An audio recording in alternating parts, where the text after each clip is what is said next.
ഞാൻ. ഒരു വലിയ സത്യം ഓരോരുത്തരിലും ഒളിച്ചിരിക്കുന്നു. മിക്കവാറും പേർക്ക് അതറിയില്ല താനും. അതറിഞ്ഞാൽ വലിയ കഷ്ടപ്പാടില്ലാതെ ജീവിക്കാം. ഞാൻ എന്നെ അറിയാതെ എന്തറിഞ്ഞിട്ടും ഒരു കാര്യവുമില്ല. കാരണം മരണം വരുമ്പോൾ സമാധാനമായി മരിക്കണമെങ്കിൽ ഞാൻ എന്നെ അറിയണം. നിത്യസത്യം ചൈതന്യം ആണെന്നറിയുമ്പോൾ അവിടെ അറിയുന്നവനില്ല. ഞാൻ അറിഞ്ഞു എന്ന് പറയുവാൻ ആളില്ല. അതാണ് ഞാൻ അറിഞ്ഞത്. ഞാൻ ചൈതന്യം തന്നെയാണ് എന്ന അറിവുണ്ടാകുന്നത്. അതിനേക്കാൾ വലിയ അറിവ് ഒന്നും തന്നെയില്ല. ബ്രഹ്മസത്യം ജഗത് മിഥ്യ. ഞാൻ വളരെ ചെറുതായിരിക്കുമ്പോൾ തന്നെ ഈശ്വരാന്വേഷണം തുടങ്ങി. അത് 46 വയസ്സായപ്പോൾ പൂർണ്ണമായി. ഈശ്വരൻ ചൈതന്യമാണെന്നറിയുമ്പോൾ അവിടെ അറിയുന്നവനില്ല. എന്നുവെച്ചാൽ ബ്രഹ്മചൈതന്യം മാത്രം ഉള്ളതും അത് ഞാൻ തന്നെയാണ് എന്നുള്ള അറിവുമാണ് ഉണ്ടാകുന്നത്. അതാണ് ബ്രഹ്മസത്യം ജഗത് മിഥ്യ. ഈ ശരീരം അതറിയുവാനുള്ള ഒരു ഉപകരണം മാത്രമാണ്. ചെറുപ്പത്തിൽ അന്വേഷിച്ച കാരണം സത്യം വേഗം അറിഞ്ഞു എന്ന് മാത്രം. ചൈതന്യത്തിന് ചൈതന്യം എന്നും അനുഭൂതിക്ക് അനുഭൂതി എന്നും തന്നെ വേണം എഴുതുവാൻ. ഇംഗ്ലീഷുകാർ അതറിഞ്ഞിട്ടില്ല. അതുകൊണ്ട് ഇംഗ്ലീഷിൽ അതിന് വാക്കുകളില്ല. ജാതിയും മതവുമല്ല, മനുഷ്യൻ മനുഷ്യനാവണം. ആരംഭം. 8 വയസ്സിൽ ഒരു ദിവസം എനിക്ക് അകാരണമായി ഒരു ചിരി വന്നു. നിർത്താൻ പറ്റാത്ത ചിരി. എന്ത് കണ്ടിട്ടാണ് ഈ ചിരിക്കുന്നത്? അത് എനിക്കും അറിയില്ല. അങ്ങനെ ആ ചിരി ഇന്നും തുടരുന്നു. സ്കൂൾ വിദ്യാഭ്യാസം കഴിഞ്ഞപ്പോൾ കോളേജിൽ പോകാൻ കാരണവന്മാർ പറഞ്ഞു. കോളേജിലേക്കില്ല എന്ന് നേരത്തെ തീരുമാനിച്ചിരുന്നതാണ്. മറുപടിയൊന്നും പറഞ്ഞില്ല. കുറേ ദിവസങ്ങൾ കടന്നുപോയി. അച്ഛൻ്റെ അനുജൻ ഒരാൾ കോഴിക്കോടിനടുത്ത് എവിടെയോ ചായക്കട നടത്തി ജീവിക്കുന്നുണ്ടെന്ന് കേട്ടിട്ടുണ്ട്. അവിടെ ചെന്നാൽ അദ്ദേഹം ഒരു ജോലി ശരിയാക്കി തരും എന്ന് പറഞ്ഞ് വീട്ടിൽ നിന്നും പുറത്തു വരാനുള്ള വഴി കണ്ടു. മൂത്ത ജ്യേഷ്ഠൻ പട്ടാളത്തിലാണ്. അദ്ദേഹത്തെ കത്ത് മുഖേന വിവരം അറിയിച്ചു. 1954 അദ്ദേഹം 75 രൂപ അയച്ചു തന്നു. എൻ്റെ നേരെ മൂത്ത ജ്യേഷ്ഠൻ വിശ്വനാഥനും അദ്ദേഹത്തിൻ്റെ കൂട്ടുകാരൻ ശങ്കരൻ നായരും കൂടി അതിരാവിലെ എറണാകുളം സൗത്ത് റെയിൽവേ സ്റ്റേഷനിൽ വന്നു. വിശ്വനാഥൻ ടിക്കറ്റ് എടുത്ത് വന്നപ്പോൾ വണ്ടി വന്നു നിന്നു. ചേട്ടൻ ടിക്കറ്റും കുറച്ച് കാശും എൻ്റെ പോക്കറ്റിൽ ഇട്ടു തന്നു. ശങ്കരൻ നായർ അന്നത്തെ ദിനപത്രം കയ്യിൽ തന്നു. ഞാൻ വണ്ടിയിൽ കയറിയിരുന്നു. വണ്ടി പുറപ്പെട്ടപ്പോൾ ഒരു വലിയ ഭാരം തലയിൽ നിന്നിറങ്ങിയതുപോലെ. ആവോ. ജീവിതത്തിൻ്റെ 1-ാം അധ്യായം കഴിഞ്ഞു. കോഴിക്കോടെത്തി ചെറിയച്ഛനെ കണ്ടു. അവിടെ 10 ദിവസം തങ്ങി. തിരിച്ച് നാട്ടിലേക്കെന്നും പറഞ്ഞ് അവിടെ നിന്നും തലശ്ശേരിക്ക് പുറപ്പെട്ടു. തലശ്ശേരിയിൽ നിന്നും കുറ്റ്യാടിയിലേക്ക്. കുറ്റ്യാടിയിൽ നിന്നും ബസ് കിട്ടിയില്ല. നടന്ന് മരുത്വാങ്കര എത്തി. ഒരു ചായക്കടയിൽ രാത്രി കഴിച്ചുകൂട്ടി. കാലത്ത് ഭക്ഷണം കഴിച്ച് അവിടെ നിന്നും നടന്ന് തോട്ടിൽ പാലം കടന്നു. ഉച്ചഭക്ഷണം കഴിച്ചിറങ്ങുമ്പോൾ തൃശ്ശൂർക്കാരൻ പൗലോസ് മുമ്പിൽ. എങ്ങോട്ടാണ് സ്നേഹിത?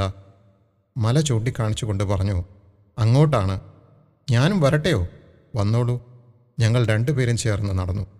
ഒരു ഹെയർപിൻ വളവ് കഴിഞ്ഞപ്പോൾ ഞാൻ പറഞ്ഞു, ഇങ്ങനെ നടന്നാൽ നമ്മൾ ഇരുട്ടിൽപ്പെടും. കുത്തനെ കയറാം. അങ്ങനെ ഞങ്ങൾ നിരപ്പിലെത്തി. മെയിൻ റോഡ് നോക്കി നേരെ നടന്നു. മാനന്തവാടിയിലെത്തിയപ്പോൾ രാത്രി 8 മണി. ചെറിയ ഹോട്ടൽ ഒന്നിൽ കയറി ഭക്ഷണം കഴിച്ചാൽ അവിടെ തട്ടിൻ പുറത്ത് കിടക്കാം. ആഹാരം കഴിച്ചു. തട്ടിൻ പുറത്ത് കയറി കിടന്നു. കാലത്ത് ചായ കുടി കഴിഞ്ഞ് അവിടെ നിന്നും നടന്ന് കാട്ടിക്കുളം വരുമ്പോൾ ഒരു ബസ് വന്നു നിന്നു. കൈ കാണിച്ചാൽ നിൽക്കുന്ന ബസ്. കുടകിൻ്റെ ബൗണ്ടറിയിലേക്കാണ്. തോൽപ്പെട്ടി. ഞങ്ങൾ അതിൽ കയറി. എങ്ങനെയോ കുടകിലെത്തി. അവിടെ പണി ഇഷ്ടം പോലെ. കൂലി 2 രൂപ. അതിനുശേഷം ബേലൂർ വഴി കർണാടകയിലെത്തി. കുറേ കാലം കർണാടകയിൽ കഴിഞ്ഞു. തിരിച്ച് തമിഴ്നാട്ടിൽ പഴനിയിൽ വന്നു. അവിടെ വിറക് വെട്ടുകാരുടെയും തടി കയറ്റുന്നവരുടെയും കൂടെ കൂടി. ഭക്ഷണം കഴിക്കണം, കിടന്നുറങ്ങണം. അതിന് കാശ് വേണം. സത്യം അറിയാൻ വീട്ടിൽ നിന്നും ഇറങ്ങി തിരിച്ചതാണ്. അതാരോടും പറഞ്ഞില്ല. ആശ്രമങ്ങൾ കയറിയില്ല. ഗുരുവിനെ തേടി നടന്നില്ല. പുസ്തകങ്ങൾ വായിച്ചില്ല. സാധനങ്ങൾ ഒന്നും തന്നെ ചെയ്തില്ല. സമയം കിട്ടുമ്പോഴെല്ലാം തിരുവാവിനക്കുടിയിൽ പോയിരിക്കും. ധ്യാനമല്ല, ചുമ്മാ ഇരുന്നു. കാലങ്ങൾ കടന്നു. വന്ന കാര്യം സാധിച്ചില്ല എന്ന ദുഃഖമുണ്ടായി. എങ്കിലും 50 വയസ്സ് കഴിഞ്ഞാൽ ശരീരത്തിന് പല വക ബുദ്ധിമുട്ടുകൾ വരുമെന്ന ചിന്ത ഉണ്ടായിരുന്നു. ഒരു ദിവസം തിരുവാവിനക്കുടിയിൽ ഇരിക്കുമ്പോൾ ഒരമ്മ അടുത്തു വന്നിരുന്നു. 65 വയസ്സ് കാണും. തല നരച്ചിട്ടുണ്ട്, ജടയുണ്ട്, രുദ്രാക്ഷമാലയും കാവിയുമാണ് വേഷം. ഒരു സഞ്ചിയിൽ ഭാഗവതം, മറുസഞ്ചിയിൽ കാവിത്തുണികൾ, കയ്യിൽ ഒരു ചൂരൽ വടി, മെലിഞ്ഞ ശരീരം. ഭഗീരഥയമ്മ, നീ ഇങ്ങനെ ഇരുന്നാൽ പറ്റില്ല, എൻ്റെ കൂടെ വരണം എന്ന് പറഞ്ഞു കാവിമുണ്ടും തുണ്ടും എനിക്ക് തന്നു. ഞാൻ ഉടുത്തിരിക്കുന്ന വെള്ള ഷർട്ടും മുണ്ടുമാണ്. അതവർ വാങ്ങി. ഞങ്ങൾ അതികാലത്ത് തന്നെ പഴനിയിൽ നിന്നും നടന്നു തുടങ്ങി. പൊള്ളാച്ചി വഴി കോയമ്പത്തൂർ കടന്നു മരുതമലയിലെത്തി. ഒരാഴ്ച അവിടെ തങ്ങി. അവിടെ നിന്നും വെള്ളിയാങ്കിരി, അവിടെ 1 മാസം തങ്ങി. വീണ്ടും പഴനിയിലെത്തി.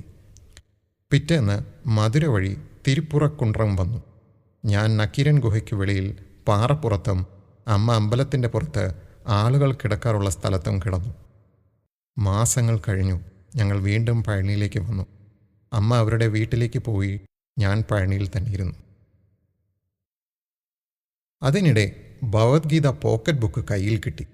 അതിൽ ദേവന്മാരിൽ ജ്ഞാനി മുരുകൻ എന്ന് കണ്ടു. ഒരു ദിവസം തിരുവാവിനക്കുടിയിൽ ഇരിക്കുമ്പോൾ മുരുകൻ്റെ 6 പട വീട് ചുറ്റാൻ തീരുമാനിച്ചു. സത്യമറിയുക എന്ന് പറഞ്ഞാൽ ഈ പ്രപഞ്ചം സത്യമാണോ എന്നറിയണം. അതാണ് ആഗ്രഹിച്ചത്. അതറിഞ്ഞാൽ തിരിച്ചു നാട്ടിൽ പോകാം എന്ന് ചിന്തിച്ചിരുന്നു. പഴനിയിൽ തിരുവാവിനക്കുടിയിൽ നിന്ന് ഞാൻ 6 പട വീട് ചുറ്റാൻ പുറപ്പെട്ടത്. 3 രൂപ കയ്യിലുണ്ടായിരുന്നു. പുറത്തിറങ്ങിയപ്പോൾ ഒരാൾ വന്ന് വിശക്കുന്നു എന്ന് പറഞ്ഞു. അപ്പോൾ 1 രൂപ അദ്ദേഹത്തിന് കൊടുത്തു. 1 രൂപയ്ക്ക് 10 ഇഡ്ഡലി കിട്ടുമായിരുന്നു അന്ന്. അയാൾ 2 രൂപ വേണമെന്ന് പറഞ്ഞപ്പോൾ ബാക്കി കയ്യിലുള്ളതും കൊടുത്തു. 1 രൂപ അയാൾ തിരിച്ചു തന്നു. 1 രൂപയ്ക്ക് ഒരു വലിയ ദോശയും ചായയും കിട്ടുമായിരുന്നു. ഞാനത് കഴിച്ചു. മധുരയ്ക്ക് നടന്നു. 2 ദിവസം കഴിഞ്ഞപ്പോൾ മധുരയിലെത്തി. അവിടെ നിന്ന് തിരുപ്പറക്കുണ്ട്രത്തേക്ക് നടന്നു. അവിടെ നക്കീരൻ ഗുഹയ്ക്ക് പുറത്ത് പാറപ്പുറത്ത് കിടന്നുറങ്ങി. പിറ്റേന്ന് തിരുച്ചെന്തൂർക്ക് പുറപ്പെട്ടു. കുറേ നടന്നു. കനത്ത വെയിൽ, നല്ല ദാഹം തോന്നി. ഒരു പുൽമേഞ്ഞ വീട് കണ്ടു. അവിടെ ചെന്ന് കുടിക്കാൻ കുറച്ച് വെള്ളം തരുമോ എന്ന് ചോദിച്ചു. വെള്ളമില്ലെന്ന് അവർ പറഞ്ഞപ്പോൾ വലിയ കോപവും സങ്കടവും വന്നു. ആരോടും ഇതുവരെ ഒന്നും ചോദിച്ചു വാങ്ങിയിട്ടില്ല. അതുകൊണ്ടാണ് കോപം വന്നത്. എന്നാൽ പിന്നീട് ആ കോപം ചിരിയായി മാറി. അന്നു മുതൽ ഇന്ന് വരെ ദാഹം തോന്നിയിട്ടില്ല. ഞാൻ വെള്ളം ചോദിച്ചത് തന്നിരുന്നെങ്കിൽ പിന്നെയും അനേകം പ്രാവശ്യം ഞാൻ ചോദിക്കേണ്ടി വന്നേനെ. അത് തരാതിരുന്നാൽ പിന്നീട് ഒരിക്കലും ചോദിക്കേണ്ടി വന്നില്ല. അത് പ്രകൃതിയുടെ ലീലയാണ്. പെട്ടെന്ന് മനസ്സിലായില്ല എന്ന് മാത്രം. അവർ വെള്ളം തരാതിരുന്നപ്പോൾ എൻ്റെ ദാഹം പോയല്ലോ എന്നോർത്തെൻ്റെ കോപവും പോയി. അങ്ങനെ ഞാൻ തിരുച്ചെന്തൂരിലെത്തി. അന്ന് അവിടെ തങ്ങി. പിറ്റേന്ന് തിരിച്ചു നടന്നു. തിരുപ്പുറക്കുണ്ട്രം വന്നു. ക്ഷീണം മാറിയപ്പോൾ സ്വാമിമലയ്ക്ക് നടന്നു. ജീവിതത്തിൻ്റെ 3-ാം അധ്യായം. സ്വാമിമലയിൽ നിന്ന് കുംഭകോണം വഴി തിരുത്തണ്ണിക്ക് പോകുമ്പോഴാണ് പരമാർത്ഥ സത്യം നിത്യചൈതന്യം ആണെന്നറിഞ്ഞത്. നിത്യചൈതന്യമാണ് നിത്യസത്യം എന്ന് ആരോടും പറഞ്ഞില്ല. പറഞ്ഞാൽ അതാർക്കും അറിയാൻ പറ്റില്ല എന്ന് തോന്നി. ആ അനുഭവം പറഞ്ഞറിയിക്കാൻ വയ്യ. എങ്കിലും പറഞ്ഞാൽ എനിക്ക് സമാധാനം. നടക്കുമ്പോൾ പെട്ടെന്ന് ഇരിക്കാൻ തോന്നി. വലതുവശത്ത് 2 അടി ഉയരത്തിൽ കയറിയിരുന്നു. ഇരിക്കാതെ വയ്യ. ഇരിക്കാൻ നിരപ്പില്ല.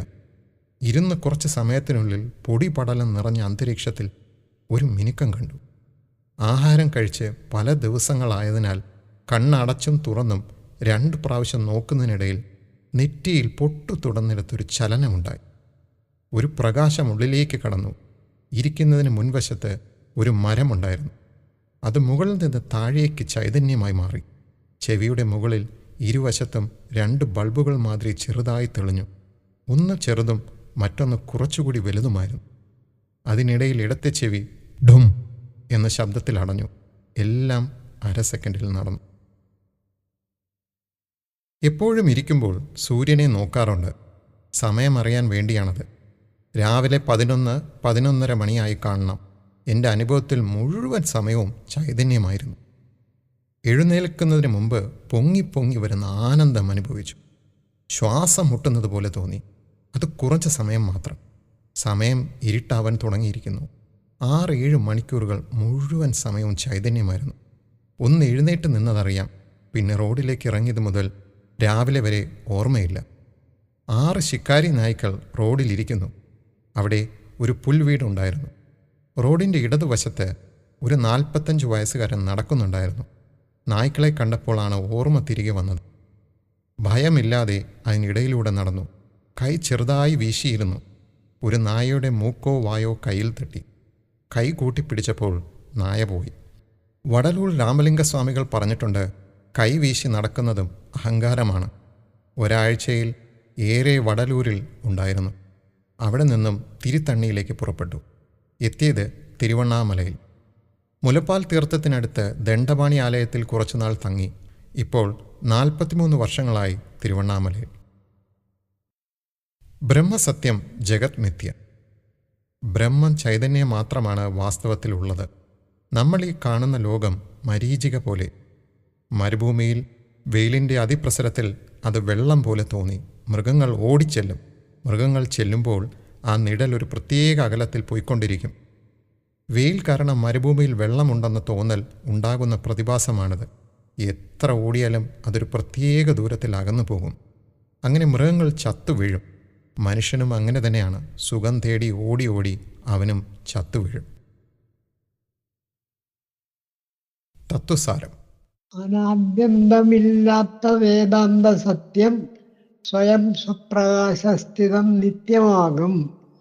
അജം ജന്യമല്ലാത്ത വേദാന്ത സാരം നിജം നിർമ്മലം നിത്യചൈതന്യമാകും.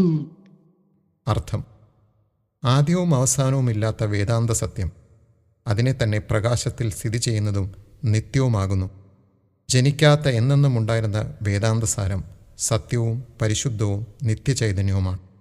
ചുരുക്കത്തിൽ, തുടക്കവും ഒടുക്കവും ഇല്ലാത്ത നിത്യചൈതന്യമല്ലാതെ ഒന്നുമില്ല ഇവിടെ. അതുള്ളതുകൊണ്ട് അതിൽ തോന്നിമറിയുന്ന കോടാനുകോടി ദൃശ്യവസ്തുക്കൾ ഒന്നാണ് നമ്മൾ വസിക്കുന്ന ഭൂമി. നിത്യചൈതന്യം അണുവിൽ അണിയൻ. ഇനി ആ അണുവിനെ രണ്ടാക്കാൻ പറ്റാത്ത തരത്തിലാണ് അത് ഉണ്ടാക്കിയിരിക്കുന്നത്. ആദ്യമോ അന്തമോ ഇല്ല. അനാദി, അനന്തം,